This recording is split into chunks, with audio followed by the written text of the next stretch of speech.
కూడా తెలంగాణలో మాదిరిగానే హైడ్రా వచ్చే అవకాశం ఉందని ఎమ్మెల్యే గంటా శ్రీనివాసరావు వెల్లడించారు. విశాఖలో మంత్రి నారాయణతో డంపింగ్ యార్డును పరిశీలించారు. అనంతరం మీడియాతో మాట్లాడారు. నమస్కారం. జరిగిన ఎన్నికల్లో ఆంధ్రప్రదేశ్ రాష్ట్రం మొత్తం కూడా కూటమి ఘన విజయం సాధించిన తర్వాత చంద్రబాబు నాయుడు గారి నాయకత్వంలో కొత్త ప్రభుత్వం ఏర్పడిన తర్వాత మరి ఈరోజు క్యాబినెట్లో కీలకమైన శాఖ ఎంఏయుడి ఆ శాఖ మంత్రిగా ఉన్న నారాయణ గారు విశాఖపట్నం మొన్న మధ్యలో ఒకసారి వచ్చినప్పుడు కూడా మన ఎలక్షన్ కోడ్ ఉండటం వల్ల ఆ రోజు అధికారిక పర్యటనలు కానీ లేకపోతే అధికారులతో సమీక్షలు కానీ లేకపోతే ఇటువంటి సైట్ విజిట్లు కానీ ఏమి ఆ రోజు చేయలేకపోవడం వల్ల వరకు వచ్చి వెళ్ళిపోయినా కూడా అఫిషియల్గా అయింది మొట్టమొదటి ట్రిప్ విశాఖపట్నానికి. ఈరోజు ఆంధ్రప్రదేశ్లో మొత్తం ఉమ్మడి 13 జిల్లాల్లోనే జీవీఎంసీకి ఒక ప్రత్యేకమైన ప్రాధాన్యత ఉంది. ఎందుకంటే 20 లక్షల పాపులేషన్ తోటి 98 పైగా వార్డులతోటి మరి స్టేట్లోనే హైయెస్ట్ రెవెన్యూ కానీ లేకపోతే డెవలప్మెంట్ యాక్టివిటీస్ కానీ ఇవన్నీ చేస్తున్న కార్పొరేషన్. దాంతోపాటు విఎంఆర్డీఏ ఈ రెండింటికి సంబంధించి ఒక సమీక్షా సమావేశం ఈరోజు చేయాలి.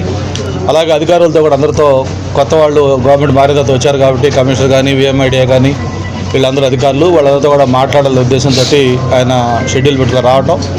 నిన్న ఈవినింగ్ వచ్చి ఆ సమీక్షకు చేసే ముందు ఫస్ట్ నుంచి అలవాటు ఏంటంటే ఏదైనా ఒక సమీక్ష చేసే ముందు దాన్ని పూర్తిగా స్టడీ చేయటం, ఏదో కాగితాలు ఇస్తే చూసి చేయటం ఆయనకు అలవాట్లేదు. మరి ముందు నేను మార్నింగ్ 7 o'clockకే ఫీల్డ్లోకి వెళ్ళాలి, అక్కడికి వెళ్తే బాగుంటుందని చెప్పని ఈ ఏదైతే వేస్ట్ మేనేజ్మెంట్ సంబంధించిన సాలిడ్ వేస్ట్ సంబంధించిన ప్లాంట్ చూద్దామని చెప్పని తీసుకోవటం, మరి దానికి సంబంధించి రావటం మీ అందరి సమక్షంలోనే చూసాం. ఇది ఒక ఛాలెంజింగ్ టాస్క్. ఇది సాలిడ్ వేస్ట్ మేనేజ్మెంట్ అనేది ఈరోజు నాట్ ఓన్లీ ఆంధ్రప్రదేశ్, ప్రపంచంలోనే ఒక పెద్ద ఛాలెంజింగ్ జాబ్ ఇది. అటువంటి దాన్ని ఈరోజు దీన్ని జిందాల్ వాళ్ళు చేయటం, ఏదో చిన్న చిన్న సజెషన్స్ లేకపోతే మేము కొన్ని చెప్పినప్పుడు కూడా ఒక ఎక్సలెంట్గా ఫంక్షన్ చేస్తున్న ఇది. అయితే నేను ఒకటే మినిస్టర్ గారిని కోరాను, ఈ ఏదైతే ఈ వేస్ట్ మేనేజ్మెంట్ పెట్టిన లొకేషన్ ఉందో స్ట్రాటజిక్గా ఇది చాలా ఇంపార్టెంట్ లొకేషన్. అంటే ఎంత ఇంపార్టెంట్ లొకేషన్ అంటే ఒక పక్క నేషనల్ హైవే, ఇంకో పక్క బీచ్, మధ్యలో ఐటీ హిల్స్, ఋషికొండ హిల్స్, అలాగే టూరిజం ప్రాజెక్టులు, దాంతోపాటు one of the best residential colony.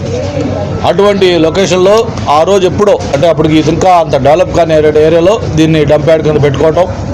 మరి ఇక్కడి నుంచి మళ్ళీ లాస్ట్ టైం 2014-19లో గవర్నమెంట్ ఉన్నప్పుడు ముఖ్యమంత్రి గారిని మీకు గుర్తుంది, చాలామంది సీనియర్ జర్నలిస్టులు ఉంటారు. ఆ రోజు ఆయన బస్సులో సర్క్యూట్ హౌస్ నుంచి మార్నింగ్ బయలుదేరించి మొత్తం బీచ్ రోడ్ మీదుగా హైవే మీదుగా మొత్తం ఎంత తిప్పి ఈ ఏరియా కూడా చూపించినప్పుడు పబ్లిక్ ఆ రోజు చాలామంది చెప్పారు, సార్ ఇది ఎప్పుడో డంప్ యార్డ్ పెట్టినప్పుడు ఇదంతా అవుట్స్కట్స్, ఇప్పుడేమో సిటీ మధ్యలోకి వచ్చింది, మెయిన్ ఏరియా అయింది కాబట్టి డంప్ యార్డ్ షిఫ్ట్ చేయమంటే అప్పుడు కమిషనర్ హరినారాయణ గారు ఉన్నారు, ఆయనకి అలాగే కలెక్టర్ ప్రవీణ్ ప్రకాష్ వీళ్ళంతా అందరితో కూడా చెప్పి మన ప్రవీణ్ కుమార్ అందరితో చెప్పి దీన్ని ఎలా చేస్తే బాగుంటుందని చెప్పంటే ఆల్టర్నేటివ్గా మళ్ళీ తంగుడుపల్లి అని అక్కడ ఒక సైట్ కూడా చూడడం జరిగింది.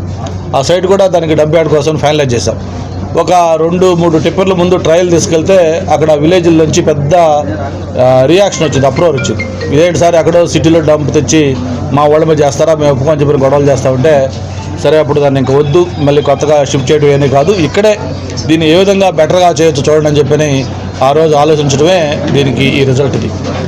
దానికి సంబంధించి ప్రత్యేకంగా మినిస్టర్ గారు కూడా ఢిల్లీ అలాగే టోక్యో ఇట్లా ఎక్కడైతే వరల్డ్లో ఈ బెస్ట్ వేస్ట్ మేనేజ్మెంట్ ప్లాంట్స్ ఉన్నాయో అన్నీ స్టడీ చేసి కాస్ట్ ఎక్కువైనా కూడా ఇది ఆ స్మెల్ రాకుండా పబ్లిక్ ఇన్సూరెన్స్ లేకుండా ఇది పెట్టాలని చెప్పని అనుకొని ఆ రోజు జిందాల్ వాళ్ళతో మాట్లాడడం జరిగింది.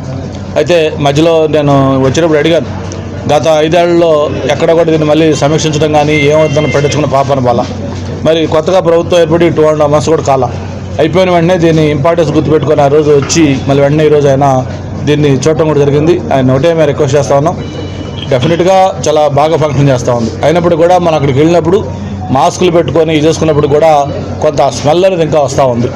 నేను నా వాళ్ళతో మాట్లాడేప్పుడు కూడా ఇంకా కొంచెం డబ్బులు ఖర్చు పెట్టి అంటే కమర్షియల్గా చూడకుండా దీన్ని ఒక సోషల్ రెస్పాన్సిబిలిటీని తీసుకొని అవసరం వస్తే గవర్నమెంట్ వాళ్ళకి వైబిలిటీగా ఫండ్ ఇచ్చా లేకపోతే ఇంకోటి చేసా దాన్ని ఏం చేస్తారనేది మినిస్టర్ గారు సెక్రటరీస్ మాట్లాడి సీఎం గారితో మాట్లాడి ఇక్కడ ఎట్లా ఉండాలంటే మాకు స్టీల్ ప్లాంట్ అడ్వర్టైజ్మెంట్ ఇస్తూ ఉంటాం, అప్పుడు ఆ ప్లాంటేషన్ అయిన తర్వాత సిటీలో కంటే కూడా అంత పెద్ద బ్లాస్ట్ ఫర్నెస్లోనే కూడా మినిమం 2-3 degrees మినిమం టెంపరేచర్ అక్కడ తక్కువ ఉంటుంది వాళ్ళు ఛాలెంజ్ చేశారు. అంటే అంత ప్లాంటేషన్ చేశారు.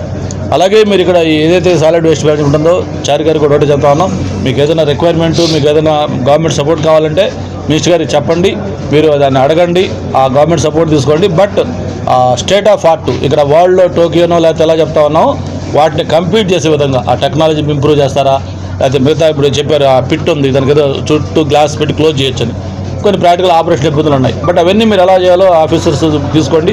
బట్ అల్టిమేట్గా ఏంటంటే ప్రజల నుంచి అరే మినిస్టర్ గారు విజిట్ చేశారు, చేసిన తర్వాత చాలా ఇంప్రూవ్ అయిపోయింది, ఇదివరకు కనీసం రోడ్డు మీద అప్రోడ్ స్మెల్ వచ్చేది, ఇప్పుడు ఎక్కడా లేదు, బ్రహ్మాండంగా ఉందనే విధంగా దాన్ని ఇంప్రూవ్ చేయాల్సిన రెస్పాన్సిబిలిటీ మనకు ఉంది. దీన్ని కమర్షియల్గా చూడొద్దు, మీరు జిందాల్ పెద్ద ఆర్గనైజేషను, మీరు కూడా రెస్పాన్సిబిలిటీ ఉంది.